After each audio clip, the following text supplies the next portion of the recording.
Hello, everyone. I hope you all are well. This is Makeda Valletta, also known as the Renaissance Amazon. I hope you all are doing well today. I'm recording this video in two places, on my IG Live and on YouTube. And so today I want to talk about, we're going to talk, a lot of you see me talk about health a lot, physical health, but mental health, really important, right? And us just protecting ourselves from the crazies. And so some of you who follow me on Instagram and Facebook might have seen me posting about narcissists in the past month. I've done a couple of YouTube videos on self-love and narcissist and mother issues. But it's just something that I've become more and more fascinated with, and I feel like there needs to be awareness around people like this. As a healthcare professional, we're told that a lot of things are incurable. A lot of things that we're told is incurable, it's not true, that it's not curable. But with narcissism, this is something that health professionals and people say is something that's not curable. And I thought I knew what a narcissist was. Like you might have thought you knew what a narcissist was. I thought that a narcissist was just somebody who was full of themselves, somebody who thought they were the shit, somebody who might have been conceited. That's always what I thought a narcissist was. But it turns out that a narcissist is somebody with a serious mental disorder. And if you're not aware of the signs of these people, they can wreak serious havoc in your life. Some people can get involved in narcissistic relationships, and I think a lot of that has to do with what society teaches women and men is important in a mate. I think that a lot of that can breed people getting into those kind of relationships, but also people can have narcissists as friends that they think are their friends, family members. Some people have narcissistic mothers and fathers, or it could be co-workers, right? So what is a narcissist? Okay. So a lot of you are probably thinking, somebody's conceited. So I'm going to talk about the signs of a narcissist. Okay. Signs that you're dealing with a narcissist. And I'm going to talk about it kind of like in the romantic situation, but this can also occur, like I said, with co-workers and friends. And it can be a little bit different with, it can be a little bit different with narcissistic parents, right? But some of the signs of a narcissist. Okay, so if it's a romantic situation, initially, narcissists, there's this phase of love bombing, right? Where they're just all about you and they're showing you so much love. Male narcissists, a lot of times, are really charming. They know how to be really, really charming. And female narcissists, a lot of times, are overly sexual, just overly, dramatically sexual. Male narcissists can also be that way. Not always, but they can also be that way. And again, I've heard many men say that the best sex that they've had is with crazy women. I've heard men say that a lot.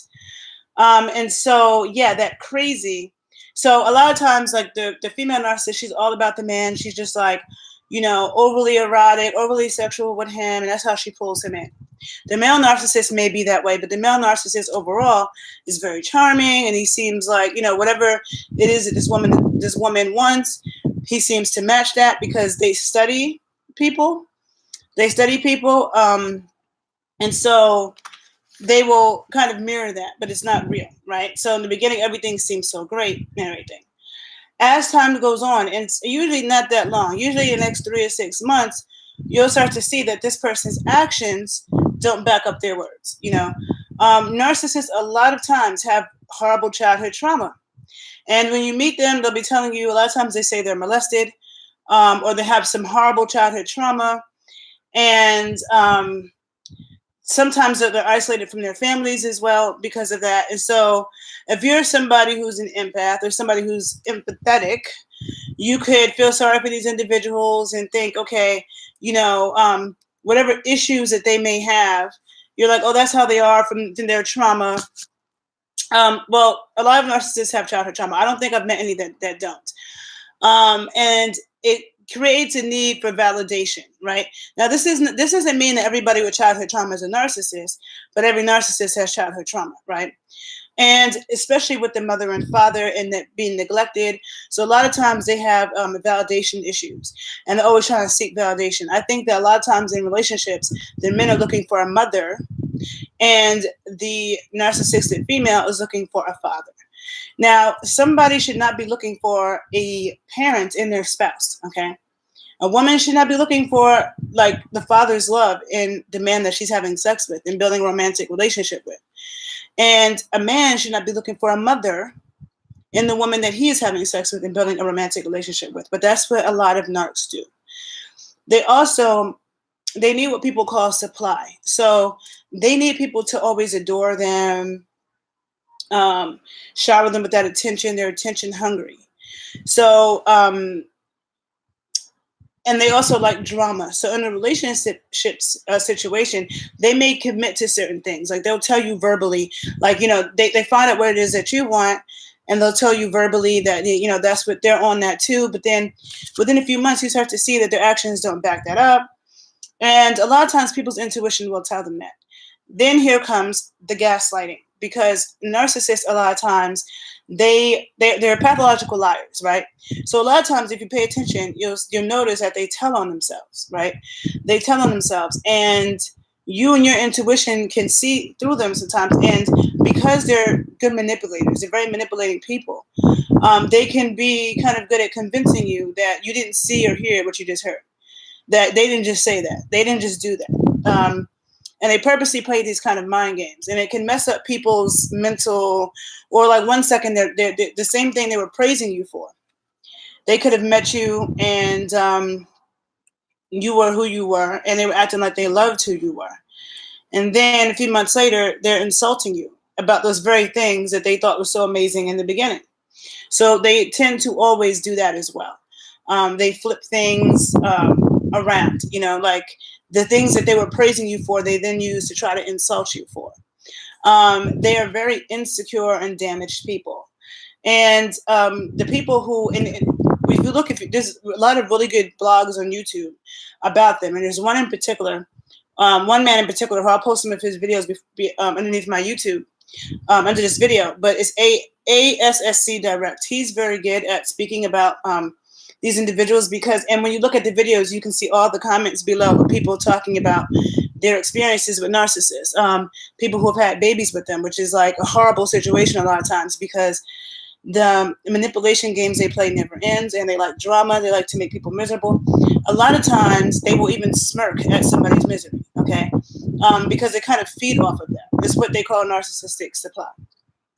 And they're very good con artists. A lot of times they have a horrible track record, like maybe criminal activity in their background, or like a criminal record possibly, or a lot of them have a lot of kids. Like you'll see male narcissists that have like kids everywhere. Like they got 10 kids with like 8 different people, or they got 4 kids with 3 different people, or, and that's not to say everybody that has kids with a few different people is a narcissist, but usually you will see that.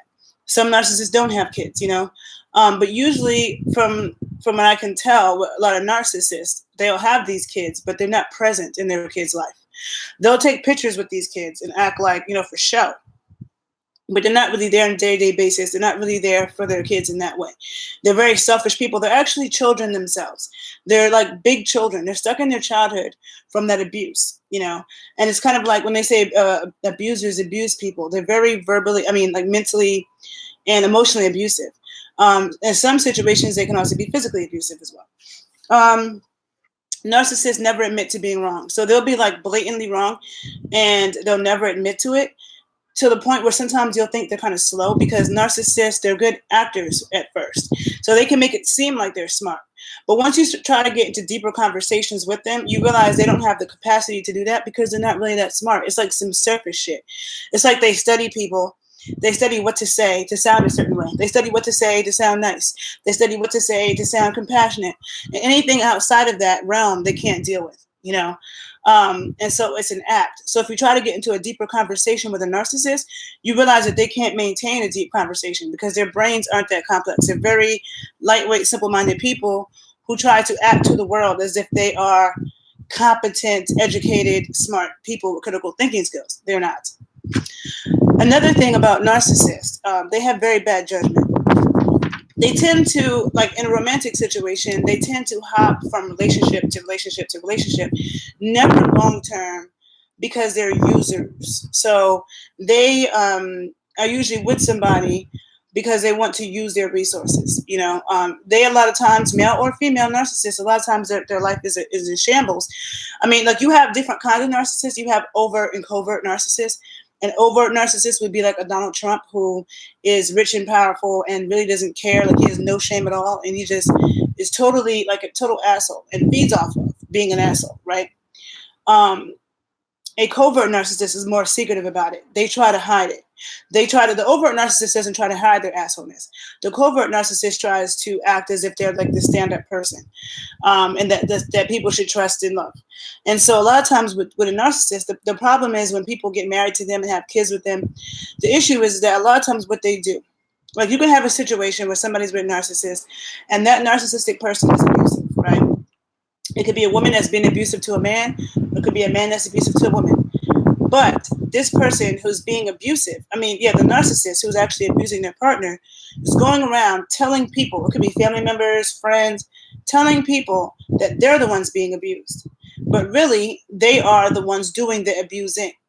So that person who's being abused may not say anything to anybody. And then when they do finally say something, when they do finally talk to their family or friends and tell them what's going on, people don't believe them, because the narcissist has been going around for the past year, 2 years, however long time, telling people that you were the one who was doing it. And so I've seen people who were getting divorces from narcissists who were being abusive to them. And this narcissist might have made themselves seem like the stand-up person in the community. And behind closed doors, the narcissist who's has this image and this mask, they wear a mask of being the stand-up person who's there for the community, cares about people. Behind closed doors, they're nasty. They're abusing their partner.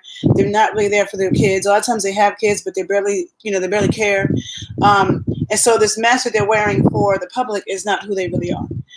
And they do such a good job at talking, to people about you. A lot of times they're talking about you behind your back.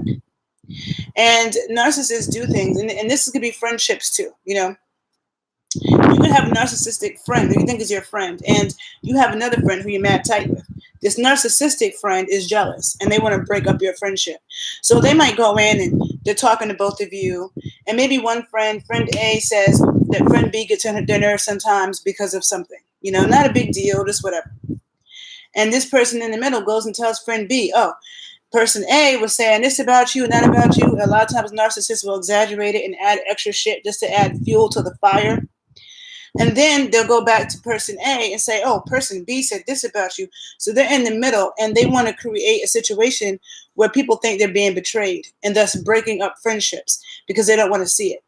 They do that with marriages. They do that with friendships. They're shady people. Meanwhile, you are trusting this person. You might be telling this person things about your life. Narcissists always use it against you. Narcissists will sit there and collect information about you. They're shady people. They're spies. And then they will use it against you. And this can happen in business. This can happen in a relationship.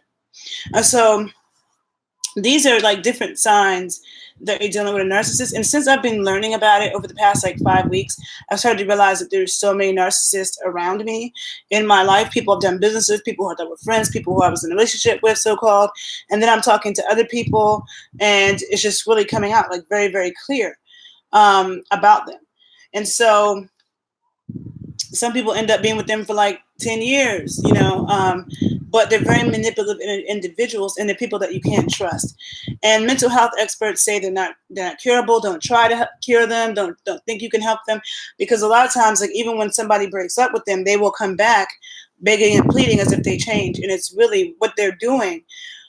What they're doing when someone comes back to them or rejoins with them, they do something even worse to hurt that person. They only want to get back with the person in order to hurt that person. Very sick individuals. So we have the pathological lying, the gaslighting, the love bombing. A lot of times, if you don't leave them first, they will leave you when you're in a vulnerable state. So you could have had a death in your family. You could be going through an illness. You could just had a baby with the narcissist, and they will leave. In that situation. And there's plenty of women who've been pregnant by narcissists and have been left by them while they're pregnant, and this man has other kids with all these other people, so there's so many warning signs. And the male and female narcissists have their traits, but neither one of them are trustworthy. They, a lot of times when people end up like in a deep relationship with them, a lot of times that person who's with the narcissist ends up with money issues, bankrupt, all kinds of life issues, because narcissists get with you for the advantages. You know what I'm saying? It's not because they really love you. It's for the advantages. And now that, and what it looks like, they're really like leeches. And there's so much to understand about them that there are experts now writing books about them. They're like, listen, if you realize you're with one or around one, get away from them. Don't try to help them, because they're not savable. They're really, because in order to fix your mental health problems, you have to realize that you have a problem. So if you don't realize that you have a problem, then you can never fix it. And, just a quick story. I had somebody that, I dealt with business-wise. There's a lot of people who think that I'm mean. I'm not a mean person. I treat people how they treat me. There are people who know me very well who tell you I'm a sweetheart, right? But if you come at me sideways, I'm going to come at you sideways. It's like, don't dish it if you can't take it. Be nice to me and I'll be nice to you. Now, I always explain, I do a lot of things.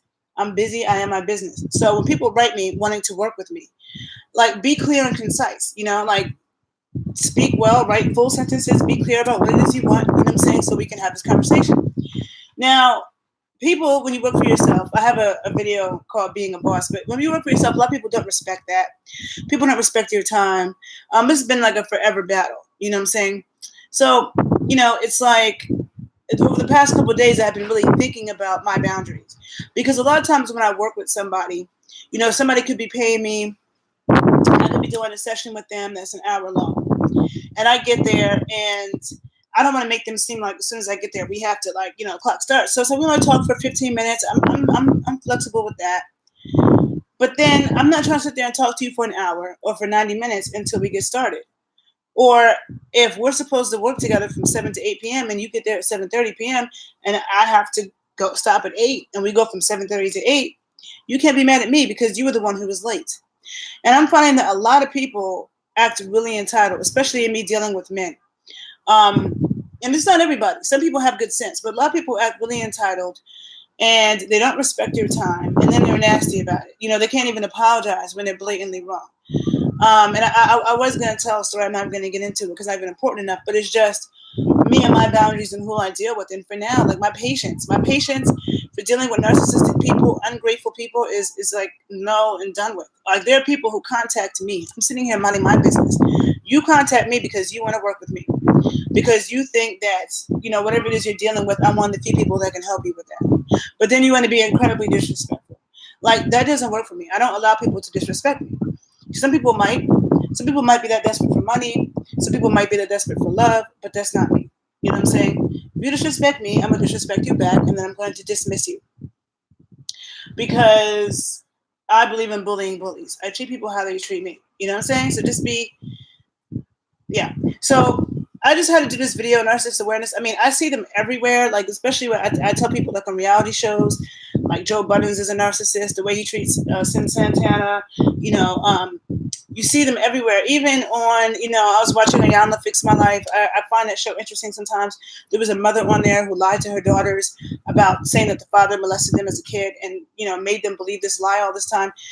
And that's the issue having narcissistic parents, which is really bad, because they're pathological liars. They gaslight you, which means like they might tell you they don't love you, and then you heard that. And you're like, did you say you didn't love me? And they're telling you, I didn't say that, but you just heard them say that. And they're making you feel like you're crazy, like you're hearing things. They make you doubt your intuition. And so people who have narcissistic parents, it's really, really bad. They're manipulative. They use mind games. Everything's a lie with them. So if you're a man and you fell in love with a narcissistic woman and you think this woman really loved you, she didn't. It was just an act to get your resources. Same thing. If a woman falls in love with a narcissistic man and you realize who you're dealing with, you have to accept that dude doesn't love you. He was just with you to use you for your resources. And there's many different signs of narcissists. But I just wanted to do this quick video because it's something that has been in my mind a lot. I'm seeing it a lot, and I'm thankful because it's really guiding how I deal with people and seeing certain red flags. I'm just not dealing with them. And anybody that's not respectful to me, whether it be business, love, or friendship, I'm not dealing with them. I've already been that way But it's like the older I get, the more that it is that way. And then I have justification that I'm not crazy, you know. So yeah, so we got a few signs. I'll go through this and end this video. Is the love bombing phase, where they're just like all about you, or just super showering you with love and in your face all the time, just praising you. You got gaslighting, where they're saying things and doing things but denying it and making you feel like you're delusional and imagining shit. You have an irresponsible track record. A lot of times their track record in life is so irresponsible. And you're like, you lost your license because you got DUIs. You got 5 kids with 3 different women. You got evicted this, you know, it's like too much stuff. They usually have a pretty bad track record. You know, I have a really good friend who, the woman that he was with, married to, like, she had been stabbed in the stomach like 12 times or something before he met her, from an ex-boyfriend who had accused her of setting him up to be robbed. And this sounds crazy, but it's like after fast forwarding and seeing how fucked up this chick was, because she just left him, like, they were married for some years and she has left him for the dude across town out of nowhere, and just totally, and he's a good dude. He's like, what the hell? Like, that's what narcissist does, you know. Then when they argue with you, they'll be dead wrong and they'll never admit it. And they'll try so hard to be right that they say things that doesn't even make sense. It's just stupid. Okay? They're always playing the victim. Narcissists always play the victim. All the drama in their life, they're always the victim. And sometimes that's actually true. Sometimes people's drama stories, sometimes they are the victim. But narcissists, no, they try to act like they're the victim in every situation, and it's a lie. They have mad drama in their lives. They're about mad drama. And if you're in a relationship with them, friendship, romantic relationship, is always going to be mad drama. No matter how much you are always trying to find a solution to stop the drama, they are not. And you'll notice that they're not. Narcissists wear a mask. And if you watch them enough, it's hard for them to keep that mask on all the time. So if you watch their facial expressions, sometimes they'll do like these weird facial expressions because they're trying to keep this mask on of I'm a good person and I care. But it's hard for them to keep it on for too long. So you'll see these little suspect-looking faces, sinister-looking faces in between things if you watch them. They never admit they're wrong, and they usually always have childhood trauma. They're always telling you they were molested as a kid.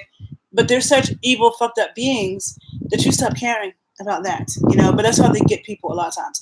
They have weird sexual issues too a lot of times. A lot of them are addicted to porn, and which to me sometimes could be a hard thing. I notice because I have no problem with watching porn. I watch porn myself, but I don't think I'm addicted to it. I'm not addicted to it because I don't watch it every day. I don't watch it all day. Porn addicts be watching porn, you know, constantly. But a lot of them are addicted to that. A lot of times, this is not always the case either, but a lot of times sex with a narcissist is really amazing at first, and then it won't be.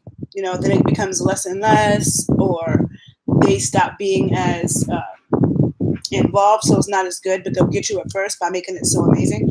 But regardless of whether it stays amazing or not, they're too crazy to keep dealing with because they have really fucked up energy. And so just do your own research about narcissists. I will be doing more videos in the future talking about them. If you have any experiences that you want to share, please share them below on my YouTube video, because I find that people learn a lot from the sharing. So have a good day. Thanks for listening. Bye.